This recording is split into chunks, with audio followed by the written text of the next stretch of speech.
ఈ మధ్యకాలంలో రోడ్డు ప్రమాదాలు ఆందోళన కలిగిస్తున్నాయి. నిత్యం మనం వింటున్నా చూస్తున్న బస్సు ప్రమాదాల వార్తలు ప్రయాణం చేయాలంటేనే భయపెడుతున్నాయి. సురక్షిత ప్రయాణం అన్న పదానికి అర్థం లేకుండా పోతుందా అన్న అనుమానం కూడా వస్తుంది. ఎప్పుడు ఏ ప్రమాదం జరుగుతుందో, ఇంటికి అసలు క్షేమంగా వెళతామా లేదా, ఈ భయం ప్రతి ఒక్కరిలో కనిపిస్తోంది.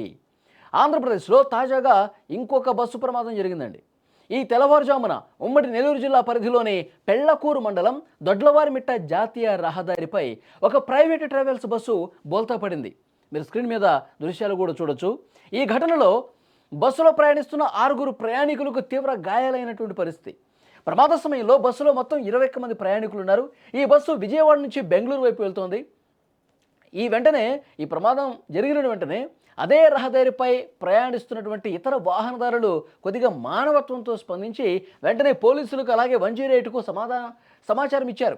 పోలీసులు హుటాహుటిన అక్కడికి చేరుకున్నారు. గాయపడ్డ వారిని రక్షించేందుకు సహాయక చర్యలు వాళ్ళు చేపట్టారు. క్షతగాత్రులని 108 వాహనంలో నాయుడుపేట ప్రభుత్వ ఆసుపత్రికి తరలించారు. అక్కడ వాళ్ళకి చికిత్స అందిస్తున్నారు. ప్రమాదం జరిగిన ప్రాంతాన్ని ఎస్ఐ నాగరాజు కూడా పరిశీలించారు. అసలు ఏంటి, దీనికి కారణం ఏంటి, డ్రైవర్ నిర్లక్ష్యమా, అతివేగమా, ఏంటి, ఏ విధంగా జరిగింది, ఇవన్నీ కూడా పూర్తి స్థాయిలో పరిశీలిస్తూ ఉన్నారు. కానీ అందులో ఉన్నటువంటి ప్రయాణికులు వాళ్ళు క్షేమంగా కొంతమందిని బయటకు తీశారు.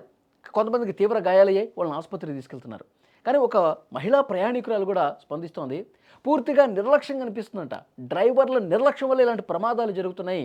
ప్రమాదం జరిగిన తర్వాత కూడా కనీసం మానవత్వం లేకుండా డ్రైవర్లు ప్రవర్తిస్తూ ఉన్నారంట. ఆమె ఏం మాట్లాడింది ఒకసారి వినండి. అంతాలు పగ కొట్టిలా నేనైతే ఇరుక్కుపోయి అన్ని వచ్చి పడ్డారు. ఆ డ్రైవర్ అయినా అంతమంది చచ్చిపోతారు, డీజిల్ కూడా లీక్ అవుతుంది కదా, అసలు ఏం చెయ్యాలి? అయ్యో జనాలు ఉంటారు లోపల అని చెప్పేసి ఆయన బయటికి తీయాలి జనాన్ని. ఆయన పాటికి ఆయన కాస్త దూరం నడుచుకుంటా పోయాడు. జనాలు అందరినీ బయటికి లాగాడు. నా మనవడు నా అద్దాలు తీయండి అని చెప్పేసి అద్దాలు పగలగొట్టి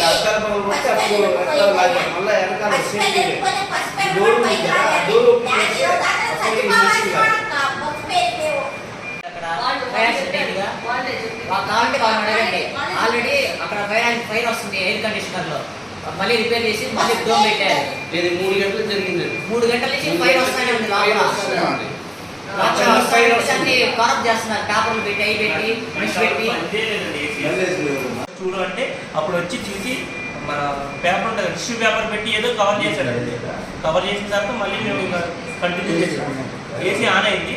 ఇంకొచ్చేసిన తర్వాత ఒక గంటకండి, ఇలా గంటకి ఇంకా మాకు గోల్తో పడుతున్నట్టు తెలిసిపోయింది. మెలుగుగానే ఉన్నాం, గోల్తో పడుతున్నట్టు తెలిసిపోయింది. ఇంకా తర్వాత కొంచెం సేపటికి మనకి అర్థం కాల, బయటికి రావడానికి కొంచెం బయటపడాల్సింది. ఇలా యూటర్న్ తీసుకుని ఇంజిన్ ఇటు పడింది, మాకు అర్థం కావట్లేదు. అటు వెళ్ళాల్సింది ఇంజిన్, అటు ఉండాల్సింది ఇంజిన్ ఇటు వచ్చేసి. అది ప్రయాణికులు చాలా క్లియర్గా చెప్తా ఉన్నారు. అడుగడుగున నిర్లక్ష్యంగా కనిపిస్తోందని చెప్పి వాళ్ళ మాటలను బట్టి అర్థమవుతుంది.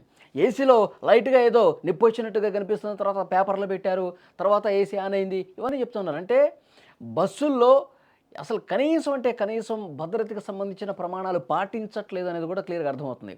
ఆ బస్సు యాజమాన్యాలు కావచ్చు, డ్రైవర్లు కావచ్చు, పూర్తిగా నిర్లక్ష్యం ప్రదర్శిస్తున్నారన్నది కూడా ఇక్కడ అర్థమవుతుంది. ప్రయాణికులు చెప్తా ఉన్నారు లోపల పరిస్థితులు ఏ విధంగా ఉన్నాయనేది. అసలు బస్సు ఇట్లా బోల్తా పడిన సందర్భంలో సరిగ్గా రియాక్ట్ కావట్లా. డ్రైవర్లు కూడా వాళ్ళ ప్రాణాలు రక్షించుకుని పోతా ఉన్నారు. కానీ అసలు అందులో ప్రయాణికుల పరిస్థితి ఏంటి, వాళ్ళని బయటకు ఏ విధంగా లాగాలి, వాళ్ళని ఏ విధంగా సేవ్ చేయాలి, ఎవరికైనా దెబ్బలు తగిలితే వాళ్ళు ఎట్లా రక్షించాలి, ఇది కనీసం ఈ మానవత్వాన్ని కూడా మరిచిపోయినటువంటి పరిస్థితి ఉంది. నిజంగా చాలా బస్ ట్రావెల్స్ ఇంతే దారుణంగా ఉన్నాయండి. వెంటనే అధికారులు వీళ్ళ మీద చర్యలు తీసుకోవాల్సిన అవసరం ఉంది. మొత్తం తనిఖీలు చేపట్టాలి. యాజమాన్యాలు సరైన ప్రమాణాలు పాటిస్తున్నాయా లేదా, అసలు బస్సుల కండిషన్స్ ఏ విధంగా ఉన్నాయి, నిర్లక్ష్యంగా డ్రైవింగ్ చేస్తున్న వాళ్ళ పట్ల ఎలాంటి చర్యలు తీసుకుంటా ఉన్నారు, ఇవన్నీ కూడా నిశితంగా మరొకసారి పరిశీలించాల్సినటువంటి అవసరం ఉంది. ఆ ప్రయాణికులు ఎంత భయపడిపోయి ఉంటారు చూడండి. చాలామందికి గాయాలయ్యాయి. ఆ మహిళ చెప్తుంది, మొత్తం నేను ఇరుక్కుపోయాను, బయటికి నన్ను తీయట్లేదు ఎవరు కూడా. అటు నుంచి రోడ్డు మీద ఆవే నుంచి ఎవరైతే వస్తూ ఉన్నారో మిగతా వాహనదారులు వాళ్ళు చూసి వెంటనే అద్దాలు పగలగొట్టి వాళ్ళు కొంతమందిని బయటకు తీసి అంబులెన్స్లకి పోలీసులకు ఫోన్ చేస్తే అప్పుడు ఆసుపత్రికి తీసుకెళ్ళి వాళ్ళకి చికిత్స అందించే పరిస్థితి ఉంది. పోలీసులు దీని మీద కేసు నమోదు చేస్తున్నారు. డ్రైవర్ను కూడా అదుపులోకి తీసుకున్నారు. మొత్తం బస్సులో ఉన్న పరిస్థితులు మొత్తం ప్రయాణికులను అడిగి మరింత సమాచారం తెలుసుకుంటూ ఉన్నారు. ఎంత వేగంగా పోతా ఉన్నాడు, అసలు బస్సు పడిపోవటానికి కారణం ఏంటి, నిర్లక్ష్యం అసలు ఎవరిది? ఇవన్నీ కూడా ఇన్వెస్టిగేట్ జరుగుతుంది ప్రస్తుతం. కానీ బస్సు ప్రమాదాలు మాత్రం నిజంగా చాలా భయం కలిగిస్తూ ఉన్నాయండి. రోజు పొద్దున్నే లేస్తే ఇలాంటి వార్తలే.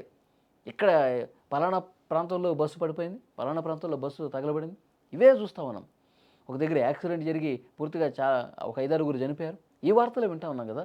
అయినప్పటికీ కూడా ఇంకా డ్రైవర్లలో మార్పులు రావట్లా, బస్సు యాజమాన్యాల తీరు మార్చట్లా, ప్రయాణికుల ప్రాణాలు గాల్లో దీపంలా ఉండాల్సిన పరిస్థితి ఏర్పడింది.